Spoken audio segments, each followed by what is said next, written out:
or anything like that. There's an event, so I thought I'd stream it, because why not? But it's at 11 o'clock. This is going to be... oh god. Jesus Christ. Alright, I am very tired, so that's why I'm going to sound very, you know, quiet today. 1 second. Let me just see if my mic is at max volume. Which it is. Okay, yeah.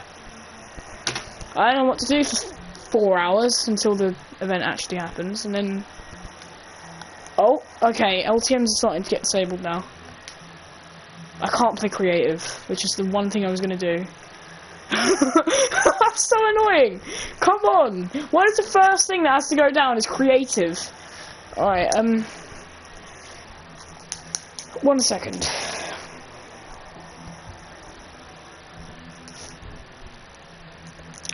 Wait a minute. Why did you do that?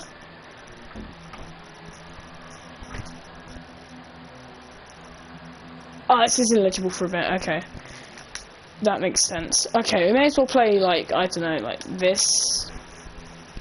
222 levels default death run. See if we can beat that while we wait for 4 hours. Oh my god, I don't even know if I'm going to be able to watch it. I'm going to be so tired. I'm going to be so tired. No, I'll do it. I'll try. Stay up to 11 just so I can watch a Fortnite event, which will be happening 4 other times, which I'm going to at least 2 of those other times. I'm not going to the one at 5 AM, that just ain't gonna happen. Like, what? Who does an event at 5 AM? That's ridiculous. I feel bad for those Oceanic people who have theirs at like 3 AM, 2 AM, 3 AM, that kind of time. Okay, we'll just play this because I've got nothing else better to do. And I'll play some matches or something after that. If it's still up, that is. I'm not getting into this. I will get into this. If I don't, I'm going to be sad. Because I'm staying up to 11 for nothing. I'm going to invite Alex to a party, see if he joins. That controller drifting is so bad. Okay, right, he probably won't join, but who knows. It would be nice if he did. Alright, first level. How long is this going to take?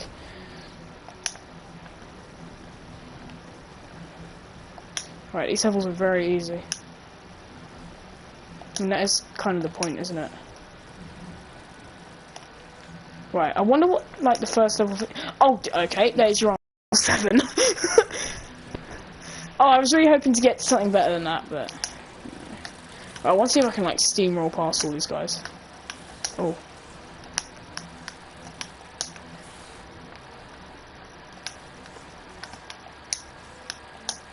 Right, 11.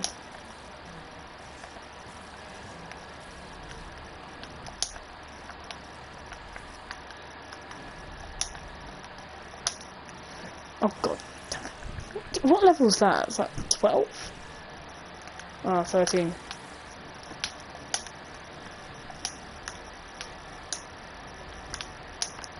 Alright, I'm probably going to go insane doing this. Just because it's, you know, it's 222 levels long, so... yeah, this probably... oh my god, alright, yeah, I am bad. Also, I should probably get rid of the use code Nathan Vibes thing, because it doesn't really do anything anymore. I'll do that later. Oh, wait a second, I've got to take a call, I'll be back in a minute.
this. Alright, if I died,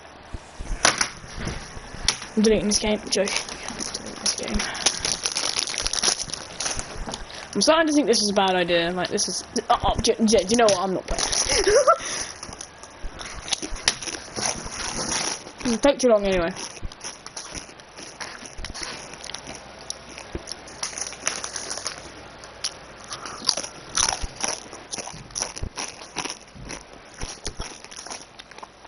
Get ready for the rift tour.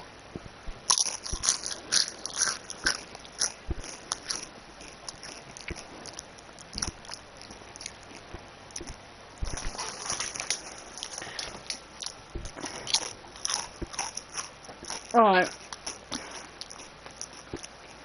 Let's just play slowly.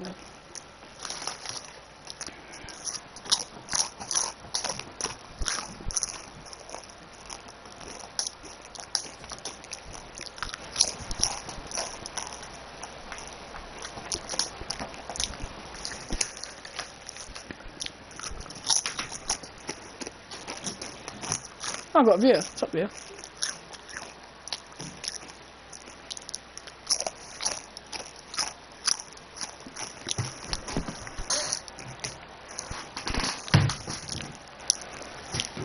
Hi.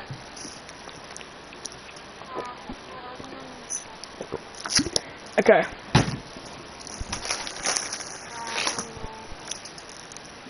Oh, wait, sorry. Yeah, I'm live streaming at the moment because I'm going to stream the event.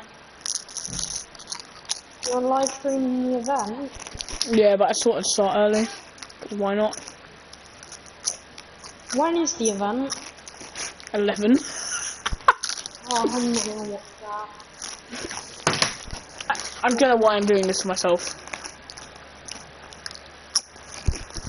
I shouldn't, but fuck that. Yeah.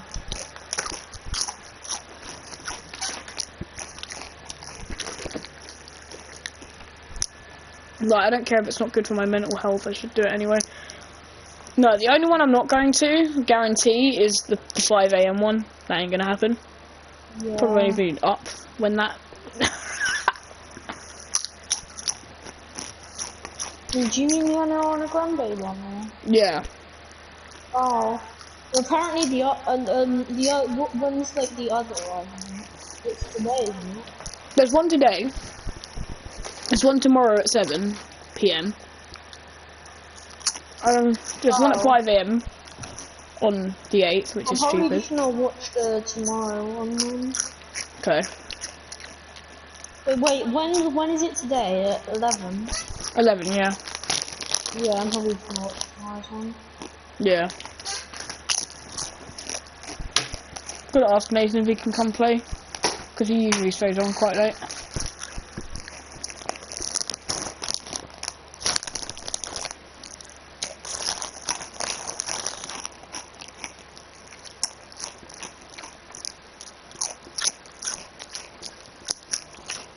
It's gonna be a very boring stream, just me sitting in the lobby most of it. Yeah, I'll check. No, that's not like telling you to finish your game or anything like that. It's like, I'm leaving. No, it was 100, 200 level default death run. I just wanted to complete this one level. okay.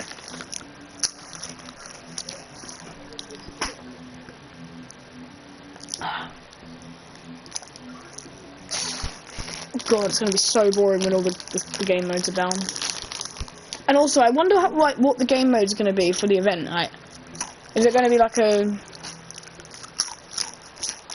Wait! Devour of Worlds thing, where it's just you sitting on Upcoming some... show time begins at 6 PM. That's 6 PM ET. So, So that's like, it's 6 PM for them. that's Eastern time. For us, it's Yeah. 11.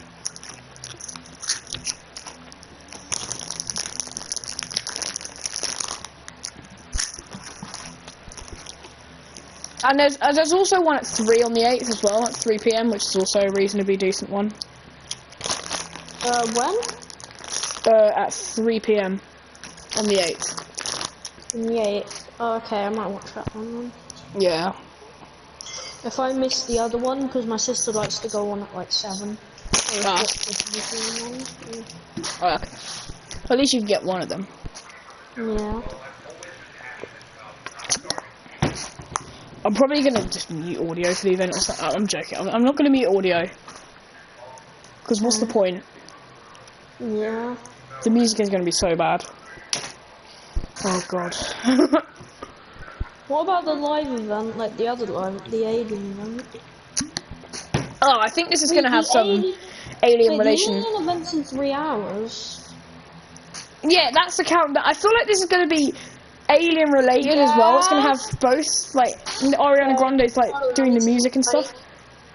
Pardon? I said like Ariana Grande's probably gonna be doing the music and stuff. It's gonna be like. I wonder if this is going to be a story like mixed with a crossover event because that like the Galactus, but I don't know. I think the event's happening at the same time as Ariana Grande's event as well. Well, there's 3 hours. Got another viewer. Hello. I mean, one viewer, but the other viewer left. I don't know if it's the same viewer. Whoever it is, hi. No, the alien event is 1 hour before the Ariana Grande event. I've got 2 viewers. Hi. Anyway, no, the Ariana Grande event is the alien event. The Rift tour is happening today. I don't know what's going to happen. Happening today. They're one after the other, I'm presuming. I reckon it's one after the other because there's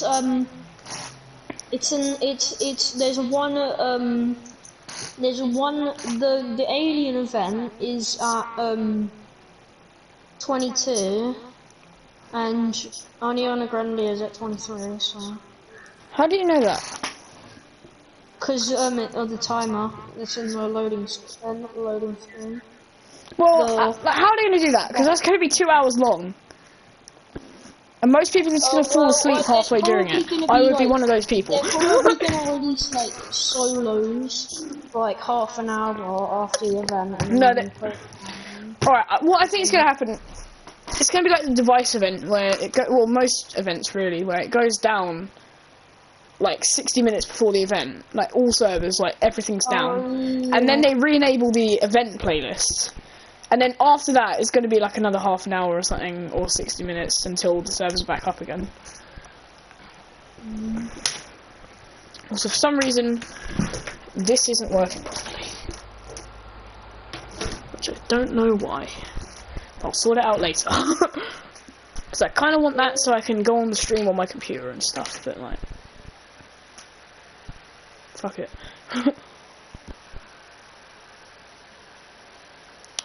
Also, like, please subscribe if you're feeling nice. Because it is Pleasant Park. Yeah, but in my lobbies there's not really people down here. But yeah, time for the Shapeness self-promoting. Please subscribe. If you do, I'll be really happy. You don't have to, obviously, it's optional. You're not gonna, like, die if you don't.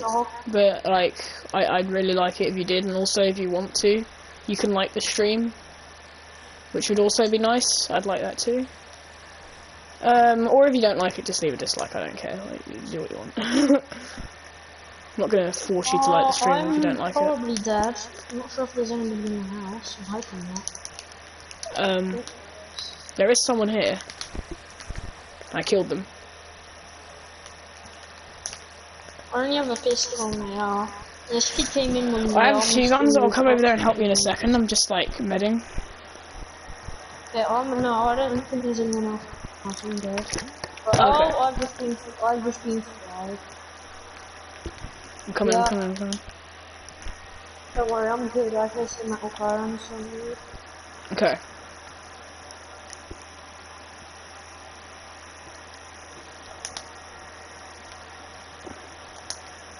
It's a shame, so I need to leave this house. No, I can't until this fire goes on.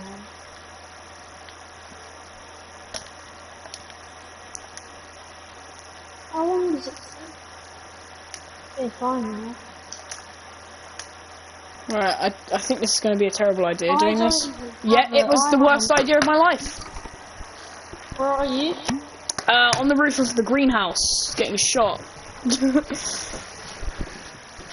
Yeah, maybe I should just sit in the lobby doing nothing for 3 hours. Maybe that would be a better idea. But then, who is going to watch this live stream? Why do I shoot at him? Oh. I've got quick scope. Okay, why couldn't they have taken down Battle Lab and like Party Royale and then Creative? Like, why couldn't they have done that? Because Creative was like the one thing I was gonna do for the 3 hours. Wait, is Battle Royale already? No, it's Creative already down. Yeah, Creative, Battle Lab, and Party Royale. Oh, I didn't know. I thought why are they already down? I don't know. I don't know at all, really. Oh, I think it's because like it's 3 hours before the event, and a normal creative lasts 3 hours. Oh yeah, that makes sense. And Party Royale goes on indefinitely, so Yeah. yeah, that makes sense.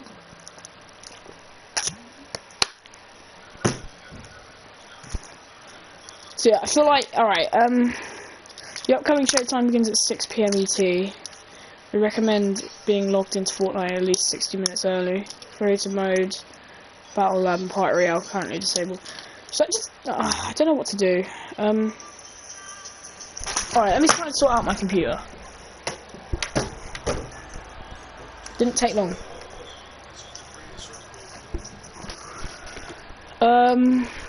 Yeah. I'm really tired. Let me just take off my jumper. I don't think I'm still wearing my jumper. Okay. Oh.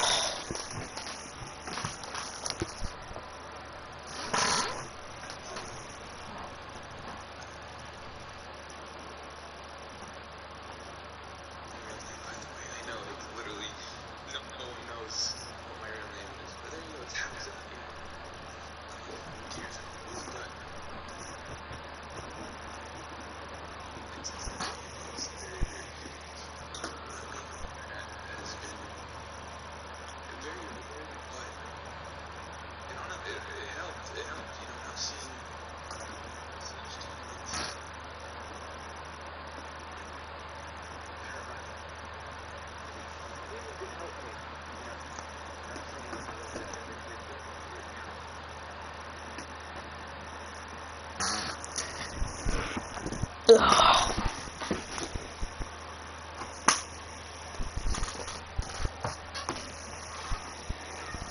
What am I doing in my life? Saying I'm going to stay up to 11 just so I can watch the Fortnite event. That's going to happen 5 times. Like, seriously, what is the point? And I've been really tired lately as well. It's like, what is the point? If anything, it's dumb. But I do dumb things. I'm a very dumb person. And I'm going to be half asleep during the event, so I'm probably not even going to witness it properly.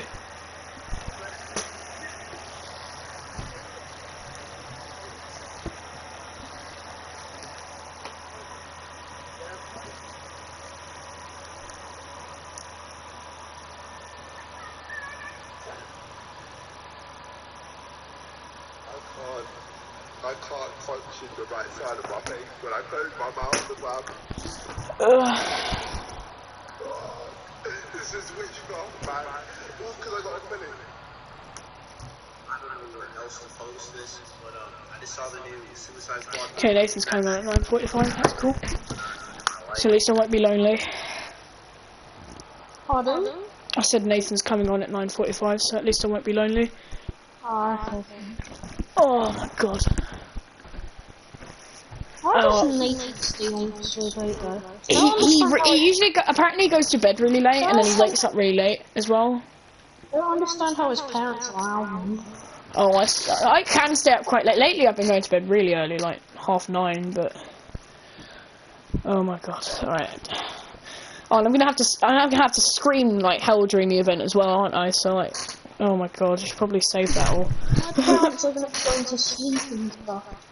They don't want me like talking to anyone, they like shout. Or I'm going to be shouting as hell like, during the event. I do wonder how long it's going to be, though. Pardon?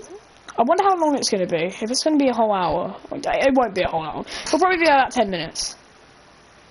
Yeah, so I can't be. I've been really tired lately, so I can't. Yeah. Oh, I stay up till 11 and I go to bed. That's when we all go time. okay. Well,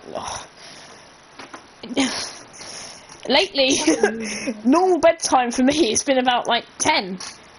And I don't go to bed at 10 on not school nights usually. Well, like, so basically what happens is I get off the PS4 at 10. okay. And then I play, and then I'm on my phone until like 11. Oh, okay. Then you go to bed. Yeah. Oh my god. I usually go to bed around 11 to 12 on like not school nights if I can. Not lately. Lately I've been a bloody wreck. Oh my god. It's horrible. I don't even know why. It's so sudden. Like all of a sudden I've just been getting really tired. I'm dead. I'm probably dead at least. Okay, I'm coming. Oh my god, he's money. Oh, shite. Right. Also, I don't care about the bad language at all. 27 and 56, right? Okay. He's in the roof. If you're a baby, you shouldn't be watching this live stream because I might be swearing. Oh, fuck, my controller drifting is so fucking bad. Oh, hello. Alright, yeah, my controller drifting is shite! Alright, I still got it though. Oh, trust me, I'm not this bad. It's my controller drifting. Yeah.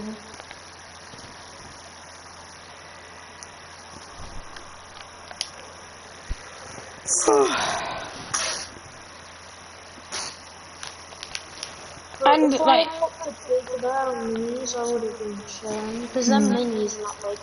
oh Jesus Christ, wee, wee. You kill them? No, I got them like He's on top of the 85. roof, right? Yeah. Oh. Thank you. All right. Well, I'm actually doing well for a change. Yay! And I can't go on to other games because that will stop the live stream, and I'll have to do like 50 million other streams. Oh no, I don't. Medkits, I'll do this. Drop me 2 minis when I spawn. Yeah, I will. Thanks. There you go. And you can go take whatever you want from the guy's loot. If you need ammo, just let me know. Yeah. I'll just find them around. Like, I mean, if I get desperate, I'll ask you. Yeah. Also, that mothership like abduction beam thing is so cool looking. Like, that is really cool. I wonder if like moments before the event, if it's gonna like. I wonder if it's gonna like the mothership's gonna move around the map. Yeah. No, if it moves in towards the map, that would be sick. Like, yeah, like it goes into the it goes like diagonally across the map. And it's oh my god. Yeah. Or it just moves in towards the middle. Like, I don't really mind. Like, just get some sort of mothership. I mean, and then it like puts like the 0 point back or something. I don't know. Wait, Superman? What? There's Superman gold quests now. Oh yeah, Superman. Yeah, Superman's going to be an NPC apparently. Because you know how there's 3 new. I wonder why they added Superman. I wonder what he's going to do. I would imagine there's going to be another event at the end of the season. That's like the major story like thing. It's going to like wrap up the story of the season, which is going to be like the proper alien invasion thing. There's leaks on like, so you know how we have that thing with Slurpy Swamp right now. Yeah. Exact same for Corny and Coral. So we're probably going to see something. I wouldn't be surprised if it happened to Coral. Yeah, I mean Coral's been like the whole season's Coral. Yeah, the whole season there's been leaks on a destroyed version of Coral Castle, and there's going to be an IO base replacing it, which is going to be like a good replacement, right? And I'll be really sad about Corny because Corny's like one of my favourite POIs ever. Like Corny is so cool. What's going to happen to Corny? The same thing that's about to happen to Coral, and the same thing that's happened to Slurpee already. I wonder if it's going to revert back to normal after the season ends, like the Slurpee and the coral stuff. I hope not the coral. The coral better stay as it is, but. Pardon? I said coral like better stay like once coral gets abducted, it better stay like that. I'm not having a bloody coral castle back for season 8. Back, that would be so annoying. But the thing is, no one wants it back. It's like one of the least liked POIs like ever. No one likes that place. It was cool when it was named Carl, which was like the first hour, and I did land there when it was called Carl. If it had the Aquaman bit, like, oh yeah, like come on, there was leaks on a bloody mythic trident or whatever it was, and like henchmen and everything. That, like we would understand why Epic added it. Like, yeah, they added it for no apparent reason. Yeah, unless they planned for it to get destroyed for some reason. Yeah. Maybe that was Plot twist: 0 points underneath Coral Castle the entire time. Give that big plot. I do. Do you know what I do miss? I really miss henchman chests, even though they kind of brought them back for season 7. Like, yeah, I really miss Iron Man's packs. I just miss the whole Iron Man thing in general. Like that whole that whole autumn thing. The whole season. Like my just apart from season 2, chapter 2, like that was probably the second best. Yeah, that would be the same to me. Season 2 is like undefeated. I don't think it's gonna change unless like they do another spy season like James Bond collab. If a season has a James Bond collab, best season. I don't care. It will be. Yeah, because spy seems to be like really good. Yeah, and like, come on, none of the skins in that battle. There were 2 skins in that battle. No, there were 3 skins in that battle. No, actually, no, just 2. 2 skins in that battle pass that I thought were worthy secret agents. Midas and Brutus. None of the other ones looked like secret agents. Like the rest of them was a cat, a banana, and a tux, which I gotta admit was really cool. And they missed an opportunity. They should have done a James Bond collab that season. That would have been awesome. Like, and that was the perfect time to do it as well, because it was legit a spy season.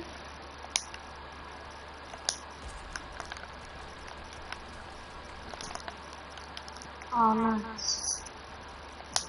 And they could have promoted the new one. Actually, no, that would. No, do you know what? They should probably do that later, like around like season 8 kind of time, because that's when the new film's coming out.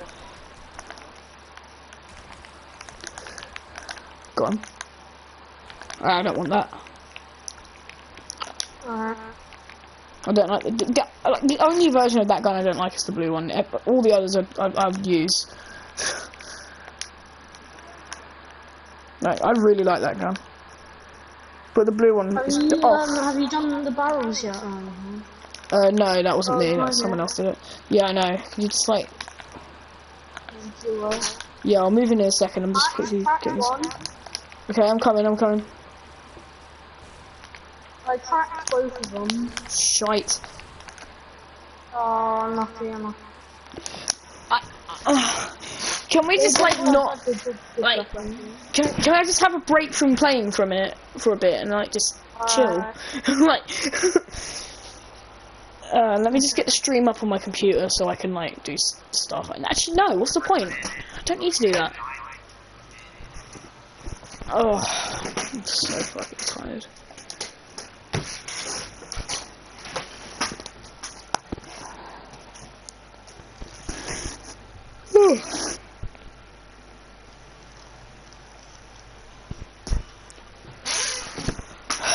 Lately, I've just been lying down in bed all day, pretty much. Well, if I can. What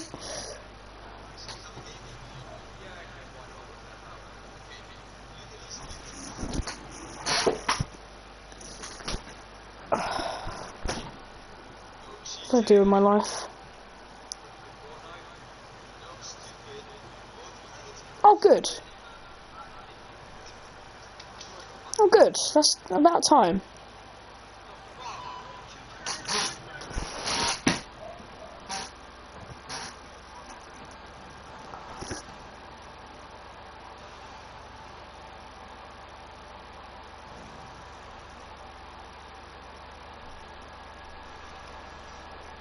Good. Now I'm just gonna get excited about that, aren't I?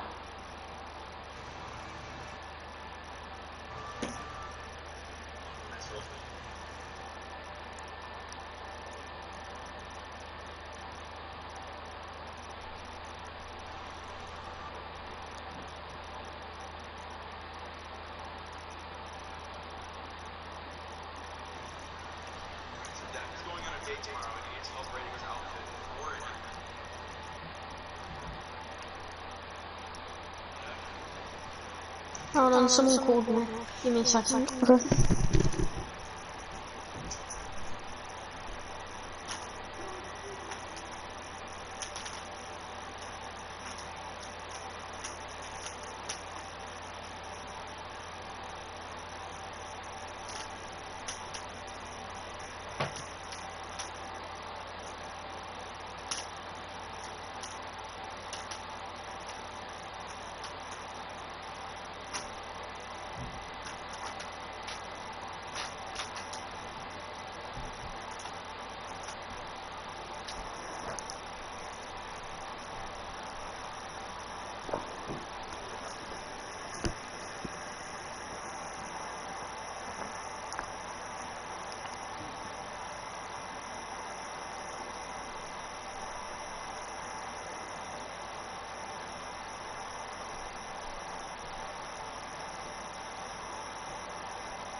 I'm sorry I'm so quiet, guys. I'm just really tired.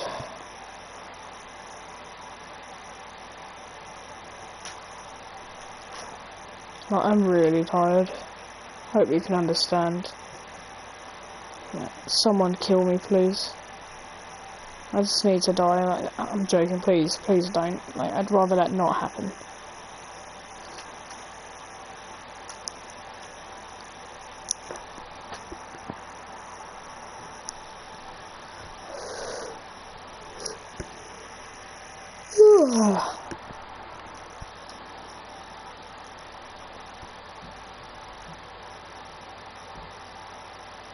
I'm just gonna put on this because I'm literally like bored out of my mind.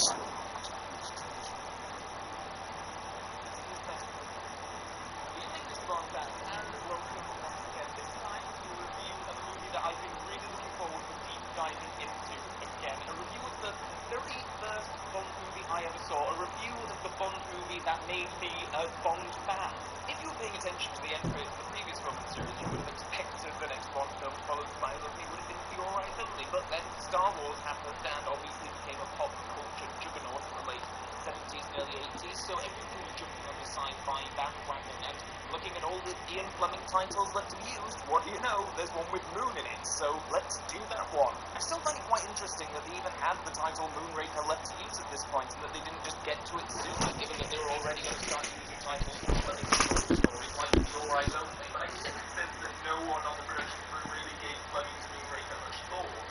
Now, you know what he was Moonraker before, when he was Moonraker, it was a little fiddling rocket that was going on. Now, I mean, it's gone all over the universe.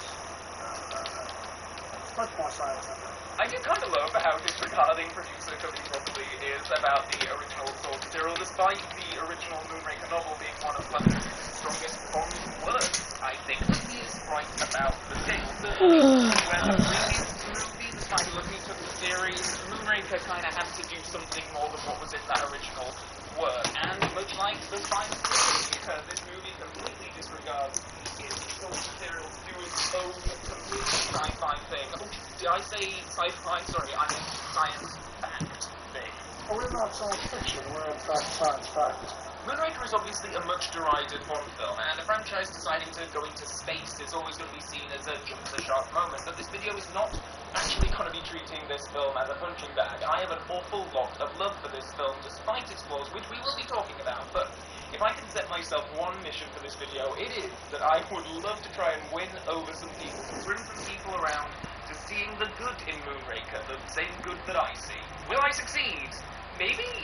Let's jump right in, shall we, and talk about 1979's Moonraker. But quickly, just before we jump in, actually, if you haven't already subscribed to this channel and you would like to stay up to date on future videos in this series, then please do click the subscribe button below. As of recording this video, my channel is getting very, very close to its next big milestone of 30,000 subscribers, and I have a couple of things planned for whenever that milestone is hit, so if you would like to get to those a bit quicker, then please do consider subscribing to this channel, and I would be very, very grateful.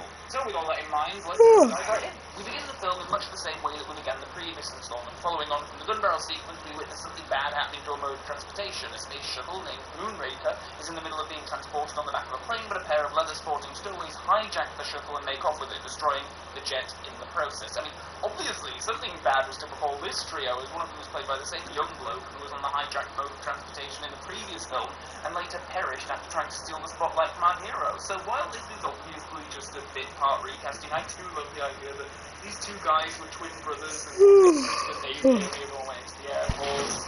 Also, the English coast 15 minutes ahead of time, sir. Wow. With this load on our back, that's good going. Just the RAF, sir. I can't wait to get back home and tell Mother. She'll be so proud. She's been on a bad way recently. Yeah, I'm really sorry, guys. I'm so quiet. I'm so tired as well. I'm so glad my older brother became an accountant. News of the disappeared Moonraker prompts a phone call to M, who calls on the only man for the job. It's 007 back from that acting job. It's on his last leg, sir.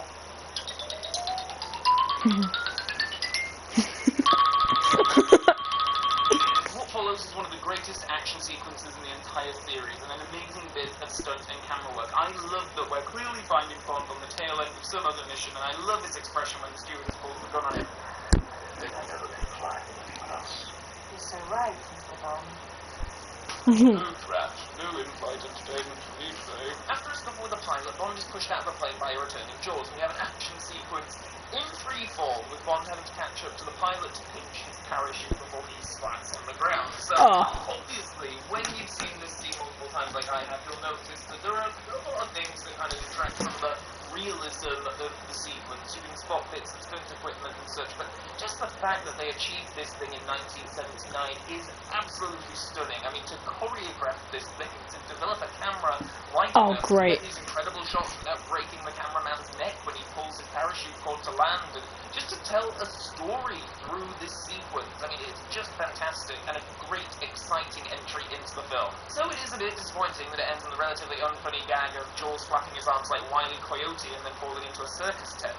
I will talk more about Jaws later on, but I will say that this kind of silly gag does set the tone for some of the humour that we're going to be seeing throughout the rest of the film. After that, it's on to the title sequence, set to Shirley Bassey's rendition of Moonraker, precisely no one's favourite Bond song. Not to be too down on it or anything, but behind the scenes, this was quite a last-minute job to get this song done in time, and while Bassey is always going to deliver great vocals, it's just a bit of a boring tune, and I also don't think that the whole opening title sequence itself is terribly exciting. I mean, Maurice Binder is doing his usual thing, and I just wish that the space theme had been embraced more to give this one a bit more of its own identity, but the visuals just end up sort of matching the blandness of the song for me. Anyway, on with the film. We have quite a dour Moneypenny scene. Actually, the scene is probably overselling it. There's a moment where Bond passes by Moneypenny and gets annoyed with her for no good reason. Oh, why are you so late? I fell out of an airplane without a parachute. Who's in there? Q and the Minister of Defense. You don't believe me, do you? And you should go right in. Yes, I may. I don't know why Bond is so angry with her. It's like, yes, James, when you blurt out far-fetched information like that, there's a chance not everyone will believe you right off the bat. I am glad that this didn't become a trope of the Bond Moneypenny scenes, like Bond comes in and says something far-fetched, and then Moneypenny's like, whatever, and he starts foaming at the mouth with anger. You're late, James. Yes, I was in outer space. Oh, what else? Shut up.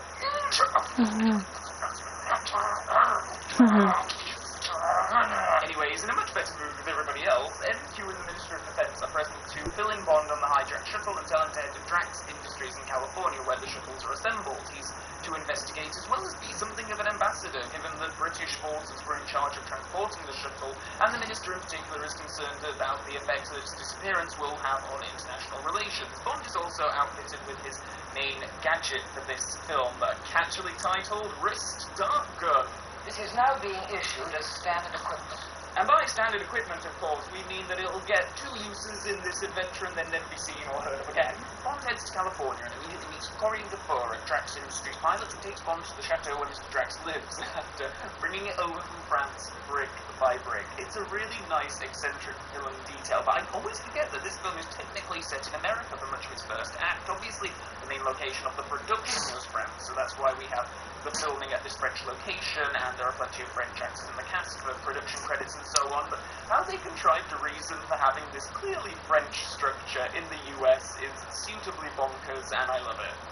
Why didn't he buy the Eiffel Tower as well? He did, but the French government refused him an export permit. In the Christopher Wood novelization, Corinne Dufour is actually Trudy Parker, and the character is more of a blonde, ditzy American cheerleader type of character, which I think would Must be see you there. to remind the audience that, yes, actually, this whole section is set Okay, in clearly it's not. America. I guess that they changed the nationality of the Wait character a minute. because this film was primarily production took place in France, and I'm sure that they had production quotas to fulfill and a certain amount of the crew and cast was French nationals, and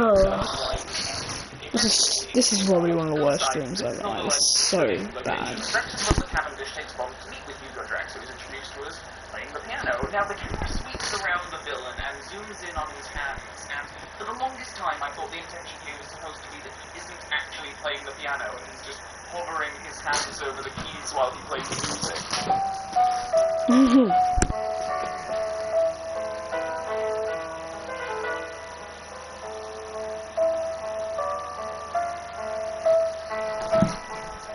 in mind that for the longest time when I was a kid I was watching this film so much on like smaller screens and on VHS, so the clarity wasn't there. Now with Blu-ray we can see that he is indeed playing the piano, it's just that the hand that was nearest the camera was idle for a moment. But I like so much more to think that he would just be so vain that he'd be pretending to play a piano even though he couldn't play it. And I think that makes more sense for why they choose so much to focus on his hands. The relationship with Bond and Drax is immediately frosty.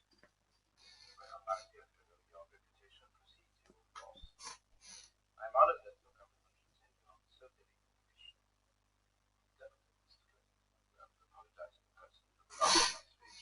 I like that we saw this film with the villain knowing exactly who Bond is. Like, so often Bond films will have scenes where Bond and the villain are trying to, like, suss each other out, and here it's just like, yeah, Drax is like, your reputation precedes you, which is probably not a comforting sentence to a secret agent. Hugo Drax is played by Michael Lonsdale, who is just perfect in this part. I love his voice, his piercing eyes staring out from underneath the heavy, dark eyebrows. I don't think he's a physically threatening villain, but he has so much presence without ever having to raise his voice or play it big. It's understated and brilliant because of it. He manages to deliver this line and make it sound menacing.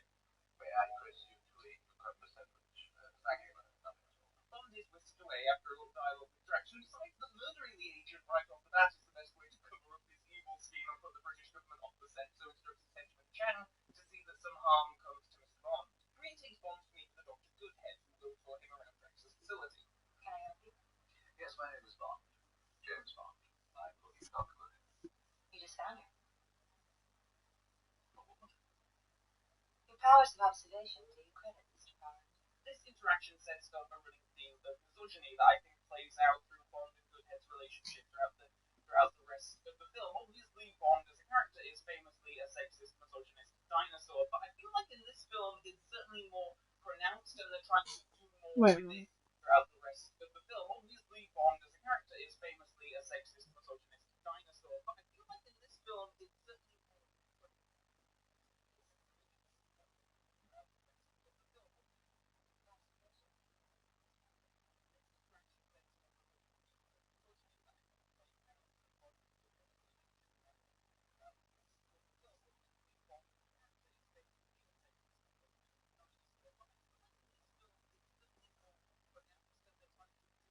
with it as an actual theme than in other installments. In the last film, for example, I didn't get the sense that Bond was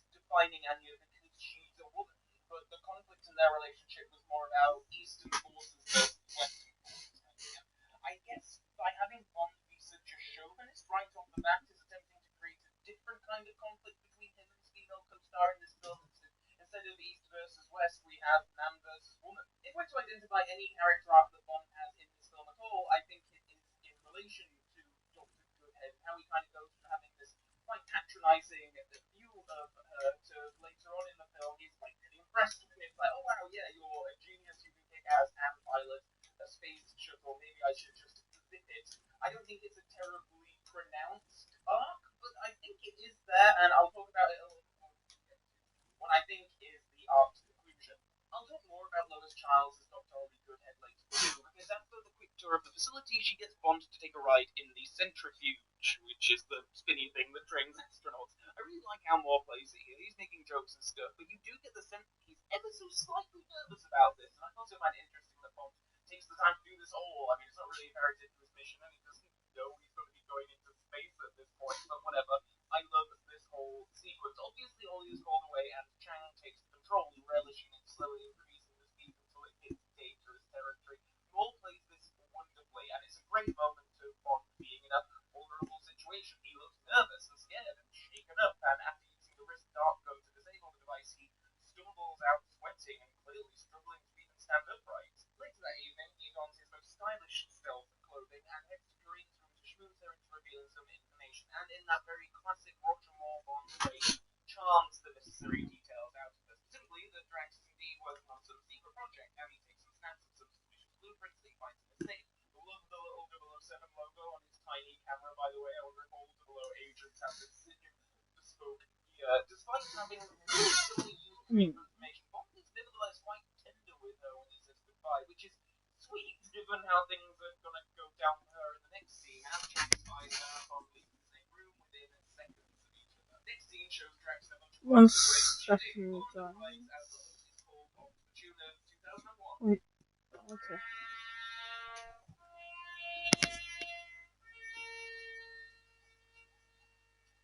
No idea who the majority of these other people are. I'm enjoying the running gag that Drax is always flanked by a couple of impossibly beautiful women in every scene. So Drax gives Bond a gun to shoot a pheasant, and it's all set up because one of Drax's men is decision to take out Bond, but Bond shoots him first. So at this point, Bond knows that Drax is trying to kill him, and Drax knows that Bond knows that he's trying to kill him, and they're in this empty clearing. Drax has his gun, he has his henchmen around him, he has his terrifying dogs on hand, and he just lets Bond go. And I know the game up on villains' schemes to dispose of Mr. Bond is a deep rabbit hole. It's not worth going down the logic of it, but I don't think we've ever had it in the series where it's so great that the villain is trying to kill Bond, and he just has the perfect opportunity to do so. But Drax will clarify his intentions later on in the film, which with a really nice line, which I think is quite sweet. Anyway, Kareen then appears, and if she'd been just a few minutes earlier in arriving at this clearing, she wouldn't have had to undergo possibly the strangest death sequence in the entire series. Presumably, Bond would have seen what was coming and whisked her off. So Drax tells Kareen that he knows of her dalliance with Bond and that her employment has been terminated. Chang unleashes Drax's dogs, who chase Kareen into the woods, where we have quite a long sequence of her fleeing for her life before the dogs actually catch up with her and maul her to death. It's a very jarring scene on a tonal level. It's beautifully shot, but it looks like it belongs in another film completely. And the idea that this completely naive character is subjected to one of the more horrific ends in the entire series is quite striking. Just as a completely personal sidebar, this is actually the very first scene that I have really good memories of watching for the first time when I was a kid. I was watching Moonraker for the first time with my dad and stepmom, and I was just like sat on the floor. I was a young kid watching it, and Kareem was running through the trees and the dogs were following. And I think my stepmom might have been sort of like, oh, you know, trying to sort of, oh, this is getting a little bit scary. Maybe I should just put him at ease a little bit. So she was just sat there being like, oh, Mr. Bond will swing in any moment now. Save any minute now. He's gonna swing in. Yep. Any minute now. Any minute. Oh, would have been a very different film if Mr. Bond hadn't been swinging to save her.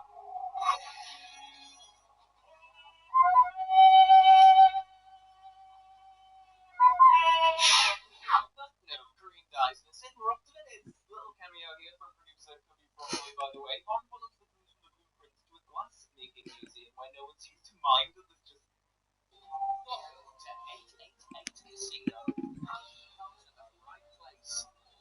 So, guy wandering around. Mate, do you mind not getting your grubby fingers all over my work? There's a really nice moment here. Bond spies Dr. Lopez, who is also at this particular museum, and there's a tour guide showing some people around, and as Bond passes by, it kind of throws her off mid-sentence, and she pauses before carrying on. I really love that moment, just how it just hints that there's something more afoot here. Presumably, Drax has circulated Bond's picture around his entire organization, so now everyone knows what he looks like. Bond follows Holly rather closely, making her surprised at seeing him there. Really unconvincing. Holly, if you were any closer, he'd be inside you. How do you not notice the man who stood right next to you and you're like, oh goodness, where did he come from? Actually saying that, I guess he is the world's greatest spy for a reason. The pair exchange some comments, Bond being completely sexist, keeping that aspect of the relationship going. May I ask what you're doing in Venice? I'm addressing a seminar at the European Space Center. Right. Heading south. But there again, I keep forgetting that you are more than just a very beautiful woman. Just to refer back to the novelization again, in the movie we never see Bond learn of what happened to Karine, and I think that's a missed opportunity. Here we have a character who Bond completely involved in the situation, kind of against her will, and she's killed, and that should have some kind of impact on him. And indeed, in the novelization, it's during this sequence where Holly blurts out to Bond, like, what happened to, well, Trudy in the book, but it actually hits Bond, and he's on the gondola kind of musing about sort of what dirty business he's in, and life and death and all that kind of stuff, whereas in the film, it looks more like he's figuring out how to get in Dr. Goodhead's pants rather than ruminating on the misfortunes of spy work. Anyway, the piece is... Do you know what, guys? What I'll do is I'll stop streaming now, and I'll start streaming a bit closer to the actual thing. Yeah, so I'll